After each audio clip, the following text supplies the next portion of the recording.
First నుంచి చూసుకుంటూ వస్తున్నాం ఈ ప్రభుత్వం. ఉమ్, ఒక స్టెప్ వేయడం, అంతే బ్యాక్ కావడం. అంతే. సరే ఒక స్టెప్ వేయడం, దాంట్లో కాన్సిక్వెన్సెస్ మీలాంటి ప్రశ్నించే వాళ్ళైతేనే మాలాంటి ప్రశ్నించే గొంతుకలు ఏమైనా విషయం చెప్పిన తర్వాత ఏమంటే బ్యాక్ కావడం. ఎట్ ద సేమ్ టైం మనం ఎక్కడి నుంచి చూసినాం అది హైడ్రా నుంచి మొదలు పెట్టుకుంటే ఈ రోజు అంతే. అల్లు అర్జున్ దాకా, అంతే. ఆ తర్వాత మధ్యలో ఫార్ములా 1 ఈ రేసింగ్ అని చెప్పేసి మళ్ళీ ఏదో కేటీఆర్ తీసుకొని వచ్చారు. అసలు మొత్తం తెలంగాణ భవన్ చుట్టూ అసలు పోలీసులే మొత్తం ఎక్కడుందంటే మొత్తం ఒక వ్యవస్థకాన్ని నిలబెట్టకండి కాడికి వచ్చింది. ఆ. ఎందుకంటే పరిపాలన చేయడం చేతగాకపోవడం ఒకటా, లేకపోతే నాకు వ్యవస్థ సహకరించట్లేదా, అట్ ద సేమ్ టైం ఎట్లా పోతే నాకెందుకు ఈ రాష్ట్రం, మనం జేబులు ఎంత సరిపోయానా అన్నట. అనా మంచి ప్రశ్న అడిగారు. మామూలుగా ఒక పుట్టుకతోని మొత్తం దొంగతనాలు చేసుకుంటూ వచ్చినోడిని దొంగతనం చేసుకుని వచ్చి నువ్వు ఒక 100 కోట్లు ఇచ్చి మంచి బంగ్లా ఇచ్చి నువ్వు పొద్దు మాపు ఇంట్లో కూర్చొని తిను, నువ్వు ఏం చేయకు, పైసలు ఉన్నాయి, టీవీ ఉంది, ఇక నువ్వు దొంగతనాలు పోకు అని చెప్పి, అంటే స్టూవర్ట్పురం పేరు కూడా అట్నే వచ్చిందన్న. స్టూవర్ట్పురం అంటే స్టూవర్ట్ అని ఒక సార్ ఉండే. ఇక వీళ్ళు దొంగతనం చేయడం రాత్రి బడి పెట్టిండ్రు, అయినా కానీ తెల్లారి వరకు దొంగతనం లేదు, అన్ని పెట్టినా. అంటే ఎట్లున్నానంటే అయినా కానీ ఆయన మర్చిపోయి ఆడ అంగి, ఈయన దగ్గర 100 కోట్లు ఉన్నాయి, తిండి ఉన్నది, అన్ని ఉన్నది, అయినా కానీ అలా అంగి తగిలిస్తే ఎవడు పనుడు అంగి తగిలిచ్చినా ఆ జేబులు చదురుడు. అర్థమైందానా? ఎవడన్నా చెప్పులు ఇప్పినా చెప్పులు ఎత్తుకపోవడం. ఎందుకంటే బుద్ధి అట్లా అట్లా అట్లా అయింది. ముఖ్యమంత్రి కూడా ఆ బ్యాక్గ్రౌండ్ వచ్చినోడా, ఓటికి నోట్లో రెడ్ హ్యాండ్ దొరికినోడేనా, బ్లాక్ మెయిల్ చేసినోడేనా. వాస్తవం అన్నా, వాస్తవం. ఈయన కేసులు పైన కూడా ఫ్రీడమ్ ఫైటర్ కేసులు ఏం పోలే, రెడ్ హ్యాండ్ దొరికినోడు. ఇప్పుడు ఈయన కేసు పోయినోడు ఫ్రీడమ్ ఫైటర్ కాదంటాడు. ఆయన సినిమా హీరో, ఆయన పెద్ద అదా, ఆయన పెద్ద ఇదా, ఆయన కాలు ఇరిగిందా, కన్ను ఇరిగిందా, ఎందుకు పోయి పరామర్శలు చేస్తున్నారని చెప్పేసి ఈయన అంటే అన్నా ఒక బాండింగ్ అన్న. ఒకసారి మనం ఇద్దరం 10 నిమిషాలు కలిసి ఉంటామే, ఇంకోసారి కనబడితే నమస్తాన ఎట్లున్నాం, నీ ఆరోగ్యం గురించి మంచిగా మాట్లాడుకుంటాం. అసలు 34 ఏళ్ళు నేను కాంగ్రెస్ పార్టీ ఉన్నోన్ని బయటకు వచ్చినాక మళ్ళీ పోయే ప్రయత్నం చేస్తానంటే ఎందుకు అనుకుంటున్నా, పార్టీ ఎక్కడికి దిగజారిందని చెప్పి చూసిన. ఒక రెడ్ హ్యాండ్ దొంగ, రెడ్ హ్యాండ్ దొరికినోడు అన్న నా కళ్ళ ముందు ఏటిగడ్డ కిష్టాపూర్కు 2 రోజుల దీక్షను వచ్చిందన్న. మళ్ళా కనవాడి తొట్టు కథమే అన్న. ఎట్లొస్తాయి చెప్పు వీళ్ళ పైసలు కానీ, ఎట్లకెళ్ళి వస్తాయి చెప్పు. వీళ్ళంతా బ్లాక్ మెయిలింగ్ లిపి. ఇవాళ ఆయన తెలియక చేస్తుండ ప్రయత్నం చేయడం అన్న, ఆయనకు అది తప్ప ఏది రాదు. ఇవాళ గింజలు, ఈ అల్లు అర్జున్ చర్చ కూడా ఎందుకు వచ్చిందంటే గింజల కాడ తేడొచ్చింది. ఆడ తెల్లారి ప్రెస్ మీట్ పెట్టిండు. మళ్ళా ఎప్పుడన్నా మరి దీనికి గింజలు ఎప్పటి వరకు అయితే దీనికి ఒక కంక్లూజన్ ఎప్పుడు వస్తుంది?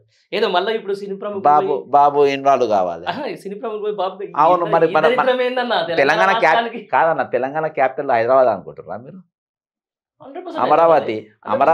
అమరావతి అని ఇప్పుడు అన్న 8 మంది అడ్వైజర్స్ తెలంగాణకు ఆంధ్రాకి వెళ్ళే ఉన్నారు. అర్థమైందనా?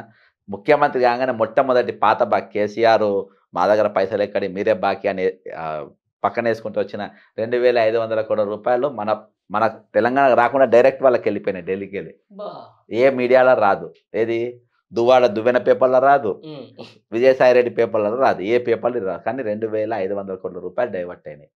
అడ్వైజర్స్ 8 మంది అడ్వైజర్స్ ఆయన సంబంధించిన మనుషులు ఈరోజు తెలంగాణ ప్రభుత్వంలో పనిచేస్తున్నారు. ఇంక్లూడింగ్ మున్సిపల్ అడ్మినిస్ట్రేషన్లో రఘునాథ్ రెడ్డి అనేటోడు కూడా. అర్థమైందా? రఘునాథ్ రెడ్డి అనేటోడు కూడా మీకు అసెంబ్లీ వ్యవహారాలకు ముఖ్య సలహాదారుడు ఆంధ్రవాడే. ఇవాళ 8 మందిని వేసుకున్నాక నీకు ప్రాజెక్టు సంబంధించి కూడా ఆయనే ఉంటాడు, ఆదిత్యనాథ్ దాస్. వీళ్ళందరూ చంద్రబాబు ఏజ్ స్లీపర్ సెల్స్ ఈ రోజు పనిచేస్తుంటే అమరావతి కాకుండా ఇంకేమంటారు? దీనికోసం తెచ్చుకుంది. నేను చెప్తున్నా కానీ ఇవాళ నడుస్తుంది అంతా, ఇవాళ నడుస్తున్న వ్యవహారం అంతా అందులోనే నడుస్తుంది, అదే తిరిగా నడుస్తుంది. మరి సరే మీరు అట్నే అంటారు, ఆంధ్ర నుంచి అమరావతి నుంచి ఛానల్ కూడా ఆంధ్ర ప్రజలకు సంబంధించిన ఇబ్బందులు పడుతున్నారు, ఇబ్బందులు పెడుతున్నారు. ఇప్పుడు ఈవెన్ అల్లు అర్జున్ కూడా ఆంధ్ర నా ఓటర్ కాదు కదా, ఓటర్ కాదు, ఇది ఒక ప్రాబ్లం ఉందా? మళ్ళీ వీళ్ళు ఓటర్స్ కాదు కదా, మళ్ళా అక్కడ కాదు, అక్కడ అన్న 144 సెక్షన్ ఎందుకు పెట్టిండ్రు? ఒరిజినల్గా సివి ఆనంద్ కూడా తెలుగుదేశం బ్యాక్గ్రౌండ్, మూవా మాధవ్ రెడ్డి వాళ్ళ బంధువులని అంటారు ఓకేనా, అంటారు. ఆయన అక్కడికి వెళ్ళొచ్చు. ఈరోజు 144 సెక్షన్ పెట్టినప్పుడు తెల్లారి లోకేష్ ఎక్కడ ఉన్నాడు? దీపావళి రోజు అమెరికాలో ఉన్నాడు.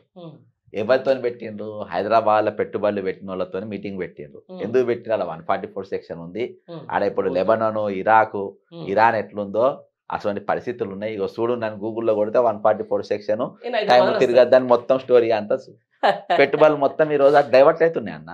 బిల్డర్లు హైడ్రా దెబ్బకు, 144 సెక్షన్ దెబ్బకు నీకు మొత్తం పెట్టుబడులు అంతా ఈ రోజు ఆంధ్రాకు డైవర్ట్ అయిపోయింది. ఇప్పుడు హైదరాబాద్ కొడితే వస్తుందా గూగుల్లో?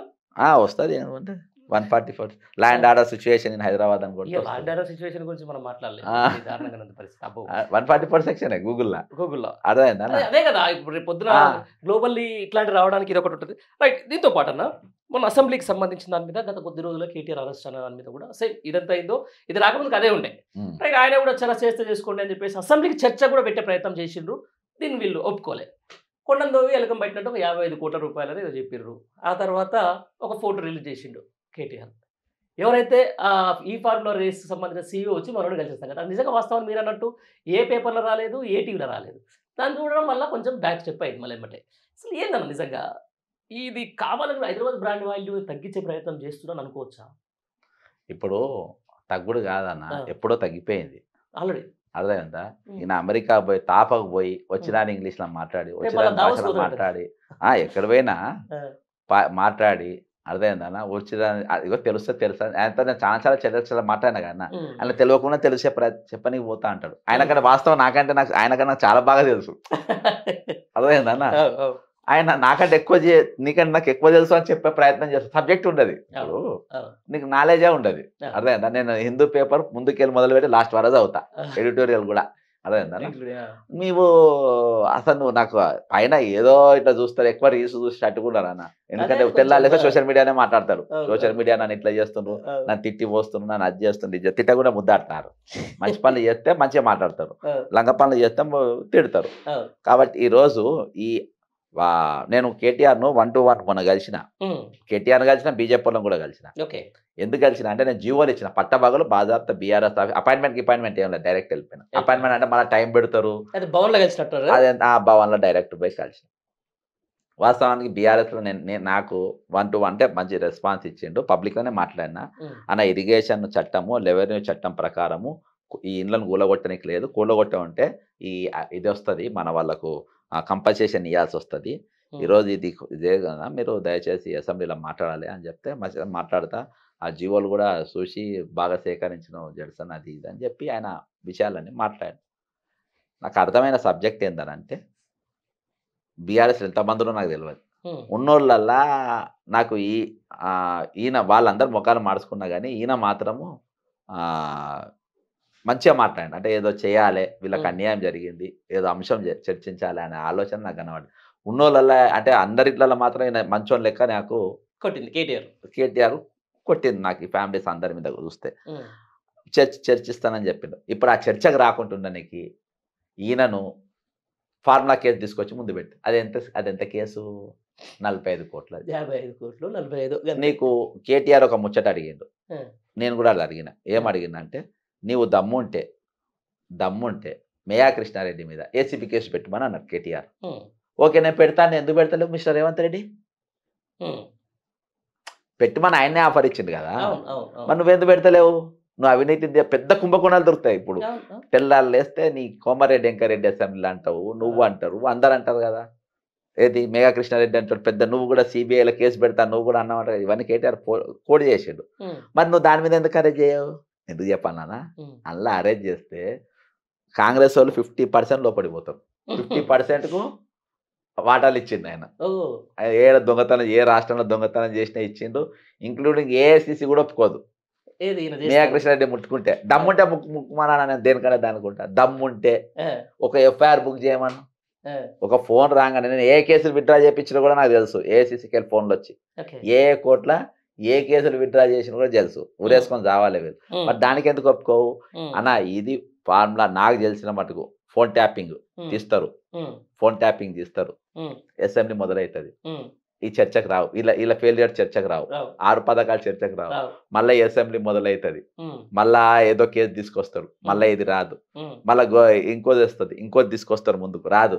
ఈ చర్చలకు ఫార్ములా 1లా ఈయనను అరెస్ట్ చేస్తారు,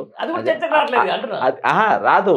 ఎందుకంటే అందులో పెట్టేస్తారు, అందులో పెట్టేసి దాని చుట్టే తిరుగుతారు. ఈ రోజున అసెంబ్లీ హైడ్రాలా ఇరుక్కపోయేది, గడ్డ ఫుల్ ప్రిపేర్ అయ్యిండు, అది ఇరుక్కపోయే పరిస్థితుల్లో తీసుకొచ్చి ఇది చర్చకు పెట్టేసిండు.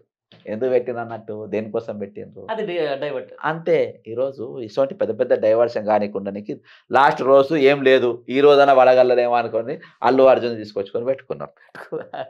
కాబట్టి అన్న ఇంకోటి ఏంటనంటే వీళ్ళకు ఈయనకున్న నమ్మకం ఏంటంటే అరెస్ట్ అయిన జైలుకు పోయిన వాళ్ళంతా ముఖ్యమంత్రులు అవుతుండ్రు. రేపు ఈయన నేను ఎందుకు సీఎం చేయాలి ఈయన బాధాప్తే అన్నాడు కదా అన్న. అదొకటి ఉండొచ్చు. తప్ప ఇంకొకటి అయితే దీంట్లో పెద్ద అది ఒట్టిన కొట్టుడు పోయే కేసు అన్న. అంతేనా? ఇప్పుడు Jaganmohan Reddy Siemens skill development లో ఆయన కేసులు వేసింది చూసినావా? ఎవరిని? మన చంద్రబాబు నాయుడు. అది 100 కోట్లు. అది అదన్నా దొరుకుతుంది అన్న. అది దొరుకుతుంది, అది జైలుకు పోయే కేసే. కానీ ఇలా నీకు అంత బాధాప్త రోడ్లు కనబడబట్టే, బండ్లు కనబడబట్టే, మెయింటెనెన్స్ అంటే పీనట్టు. ఒకవేళ అరేంజ్ చేద్దాం అనుకునేది దీనికంటే గొర్రెల స్కామ్ నయం కాదన్న.